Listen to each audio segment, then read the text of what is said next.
Welcome to Art Beyond Museums Special Edition.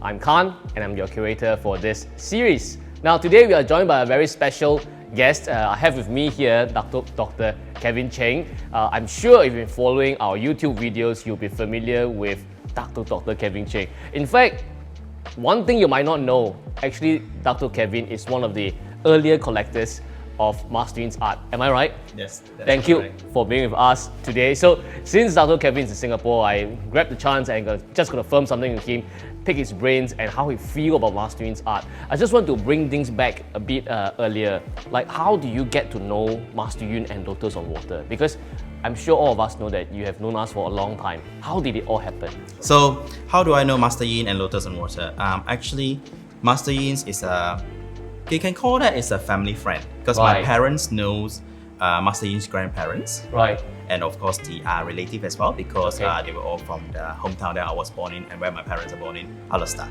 Right. So they have known the family knows each other for quite some number of years. And then one of Master Yun's aunt introduced my mom and myself to Lotus on Water. Right. How many years ago was that? I think that would be when the first gallery has been around for 2 years. That means that 2000. the first gallery was in, about 06. Yes. So 2 years later, you stepped into the Lotus on Water gallery. Correct, which is that first gallery. Yeah. Which means that you have known us for about 14 years. Is it 14? Okay. Yeah. Oh my God. A very long time. Back then was, do you know that Master Yun was also a painter? Not at that time. Not at that time. Yes. Yeah, but actually he has been painting since young. It's just that, the first few years when the gallery was super busy, and that's why in 2012, Master Yun had to sort of like retire and focus back on his painting, which after that we all know. So you have one of Master Yun's fengshui paintings in your Melbourne house. Yes. Can you tell us more about this painting? Perhaps describe a little bit about it. Okay. This painting is actually quite special for me. Right. I first saw Master Yun posted it on Facebook, on his Facebook profile or page. And then I was like, oh, this painting is quite interesting. You mean it spoke to you? Yes, it spoke to me online. Directly. Yes. Because some of us are very blessed, you can come here to the gallery to see it yourself. But actually a lot of Dato Kevin's purchases, including this painting, you saw it online first and it spoke to you. Yes. Okay. It sort of feels like it's calling out to me, that painting. So, and at that time it was just a few weeks before the Bangkok exhibition. So this was the Bangkok exhibition series. That means that the Bangkok exhibition was in 2018 January, which means that you have seen it like probably November, December when the postings were beginning, all the way to January. And you were there in person. Correct, yes. All the way from Melbourne, yes. to Bangkok. How many hours did it take? I flew direct from Melbourne to Bangkok, so that's 9 hours flight. 9 hours flight? Yes. Just for the exhibition? Yes. The painting called out to you so much that you have to fly 9 hours to see in person and of course attend the entire ceremony. Thank you very much. And eventually you got that painting. Correct. What was it that called out to you? Do you remember? I believe it's a shades of green somehow. Yes. That's a bit of green, and there's this UV line in the background that is more like a sort of a oval, so semi-oval. Right. Yeah. So that whole composure of that painting, including the peacock as well, it sort of calls out, spoke to me, and I'll have to just have to go and have a look at that at the Bangkok exhibition and see it in real. And when I look at it, I thought, yeah, this is the one. That's the one. Yes. That's the one. Because the Bangkok series, which is what we call the second series painting, the first art exhibition was in 2017, April, yes. Then we exhibited about 50 over paintings. Those paintings, the smaller size one, are all sold. Then at Bangkok exhibition, we had 108 paintings, which means that of the 108 paintings, you scan them online and in person after 9 hours of flight, and you have decided that yes, this is the one for me. Am I right? Correct. There were, I think, 2 or 3 that made the final shortlisted. list. Shortlisted. You shortlisted, yeah. And I was comparing between us. It's still that one. I have to check out whether the ones you shortlisted are still around or not. So this second series painting, which is what the Bangkok series. Thereafter, we went to Netherlands, Spain, and there were other series that came along. The fans, the calligraphies, and so on. Of all these series, which is your favorite series? After the Bangkok series, I quite like the crane series. The cranes? Yes. Yeah. The crane ones, the one, the rounded The ones, rounded cranes. the ones that went up to the Great Wall of China. Yep. Yeah, but about this Bangkok series is because up to now this is one that you have. What significance of this Bangkok series does it mean for you? Like I'm sure there's some attachments, some and emotional entanglements with this Bangkok series, and you were there in person for the exhibition. So when you look at this painting every single day, what does it remind you of? This painting actually sits behind my study desk. Nice. So it's actually, if I'm sitting facing the front, the desk, it's actually behind me. So every time when I like to turn on the UV light all the time for this painting, because I just like the way when I get into my study, I can see the painting and I go sit in front of the painting and start doing my work. Right. So it gives me that feeling of a calm feeling. It's as though the whole universe is behind me and backing me. Oh, I like the way that you put it, the whole universe. Because that painting, I remember, as you mentioned just now, there's this special one line, a curve thing. Correct. Yes. That under UV light you see way more obvious. Correct. And the whole universe is behind you when you're working on whatever you're working on your stuff. So the thing about the Bangkok series is that it was the first ever overseas art exhibition. Correct. Ever.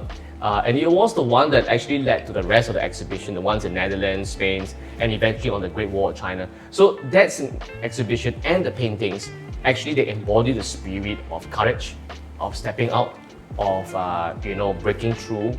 So hopefully you have the whole energy of this universe behind you to actually get that thing done. So you collected your painting in 2018, and actually since then, because 2022 now, 4 years, so many things have happened to Master Yun's art and this universe. So what's your feel that when you saw Master Yun went to Spain, went up to the Great Wall of China, getting all these different awards in just a span of 4 years since you collected your first painting? What's your feel about it? I would say I would feel kind of proud that I have a piece of the painting. Yeah. Yeah. And then also looking at it going around the world to all these different wonderful places and amazing setup and exhibitions. Right. It just shows that this is not a painting that basically can go be felt by people all around the world, regardless of their cultural backgrounds or ethnicity. Yes. Or it's sort of, there's no limit to where the painting can go and be appreciated. Yes. By all people of various walk of life. Yes, and that's the general feel that when we brought the paintings to overseas, to the European countries. Of course, the feeling and the approach they have, it's a bit different from us, but there is something that speaks to different people at different times with different cultures. Yep. And I think the amazing thing is that when you look at all the art being going around so many places and Master Yun getting all so many awards from different places as well, just by art investment value, it was a wonderful decision. Yes. Yeah, so a painting like yours today might have doubled in price. Because right behind me, I have all these are also from Bangkok series. So back then, a Bangkok painting might be 20, 30, over 1,000 possible. But now the ones that are still available because of a few rounds of price increment, they've gone up to 60 and gone to 70 and so on. And there's still people who are collecting it at this moment. So your investment Has grown. multiplied. Grown and multiplied. Yeah. 100%. We also know that not just feng shui painting, you also have various other collections with Lotus on water. Yep. Various. Let's talk about the personal ones. Okay. Which one might be your favorite? Difficult question. Difficult questions. They all speak to me differently. More favorite. Favorite, I think, would probably be. Actually, my favorite would be this ring. This ring, huh? Because this signature Lotus this water signature- heaven and earth ring. Correct. But the one on the last finger is your favorite. Correct. Okay. Because I think you might remember the story when you were showing this Capricorn. Yes. It actually it looks dark, it looks black, but it's It looks actually black now, yeah. Yeah, but it's actually blue. Right. And yes. blue jade is hard to get. And if you hard shine a to light, find. and it is actually intense blue, and blue jade is one of the most difficult things to get. You're right. Yeah. And then I think when I said, okay, I want this Capricorn, and then he was like, okay, what design do you want for it? Yeah. I was like, let me think about it. Let me Yeah. connect to it more. So I was in Melbourne and obviously in Singapore, and we were talking about it. So there was, I think that night, I had a dream. So it's as though this Capricorn spoke to me and said, right, I want to be into a dragon and phoenix ring. So I want it to be this design, that design. So I remember waking up, quickly writing it on a piece of paper and fall back to sleep. And then the next morning I was thinking, oh, this is what I wrote yesterday, so this must be in my dream. Right. Okay. Yeah. So there's actually. Then I realized that whenever you want to purchase something or acquire a piece of Martin's collection, you have that feel thing going on, just like what you had with the painting. So all this probably destined to be with you, right? Hopefully, I have the chance to see the painting in your house in person because I myself, I have not been to Australia before. About this Art Beyond Museum series, you see, we have already brought Martin's paintings Singapore all over the place for sure. We have the series that's going on in London. We know that there's going to be in Penang, Bali Island, and so on. What do you think? Do you think Australia is a good place for Art Beyond Museums? Definitely. Really? Yes. Well, we look forward. We might be very far away from the rest of the world, but I think it will be people who appreciate the studio. But as you said, Martin's art has that very common or universal theme or truth and beauty that people around the world can appreciate. Then I'm sure this other continent is one continent that we have not stepped on yet, which is true. We have it in Europe, we have it in Asia for sure. Do we have it in America? Or we haven't touched on America yet, and also Australia. So definitely Art Beyond Museum overseas. Hopefully one day we will be in Melbourne or Sydney. I'm sorry, I'm quite poor with the cities in Australia. Melbourne, Sydney, that's pretty much Brisbane, right. Yeah, that's pretty much. Is the other side. Yeah, South Australia. Right. So okay, you have known Lotus on Water for so many years, and you mentioned that you're family friends. How do you find Master Yun, this person? Not about his art, but him. What do you find about him? I find Master Yin is someone who likes the finer things of life.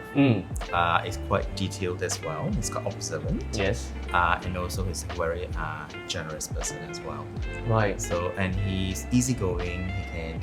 We can have a lot of conversations, and he can mix with anyone and create conversations, regardless of the settings. And I have actually seen Master Yin on the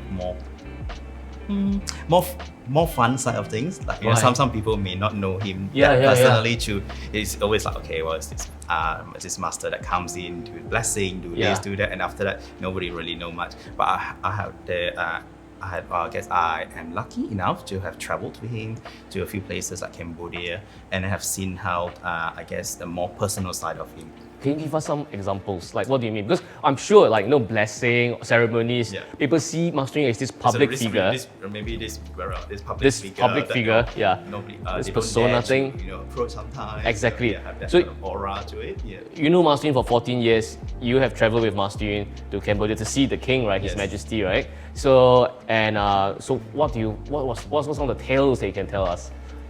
I hope Master Yin don't mind if I share. Oh, you might as well just cut this out.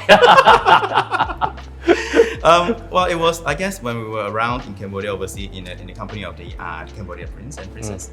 So obviously after dinner, we went to have drinks, and there was dancing involved and all that. There was dancing involved? Yes. So that was my first time of seeing Master Yin dancing. Oh my God. Okay. He danced? Yes, he does. In Cambodia? Yes. Right. So what kind of dance was it? You remember? It was just dance to pretty much most of the club music, I guess. Really? The 80s or the 90s or those popular pop songs. And we were drinking and dancing, and we were just having fun. And Master said, "Well, you know what? We are out here to have a good night, good evening. Time. Just do it. Just dance. Just relax and just enjoy yourself." I was like, "Oh, okay, that's a different part of Master Yin I've seen." Thanks for sharing. I didn't know about that as well. So now the more we know.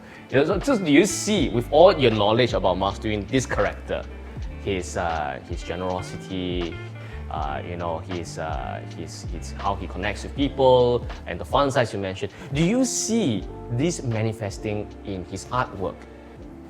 I believe so, yes. You can see in terms of the different series as they develop, as they progress, you can see a different elements, different, I guess, theme that comes out, and different expression as it sort of goes from one series to another.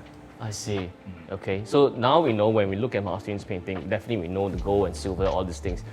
When we look at it with all this different expose throughout the entire season, then we will get to know more deeper into the painting and look deeper into Master Yun as a person and what he represents as well.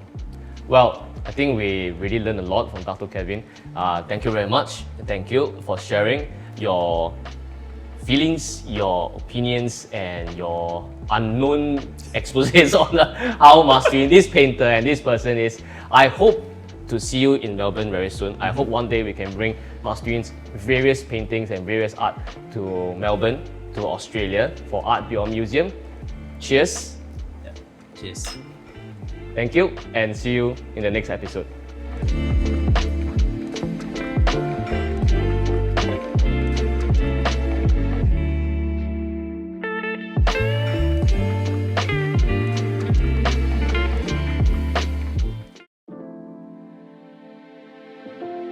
The Art Beyond Museums series and Master Yun Longzi's Feng Shui art are proud to be sponsored by Laurent-Perrier. For 200 over years, Laurent-Perrier has not worked with any other artist before.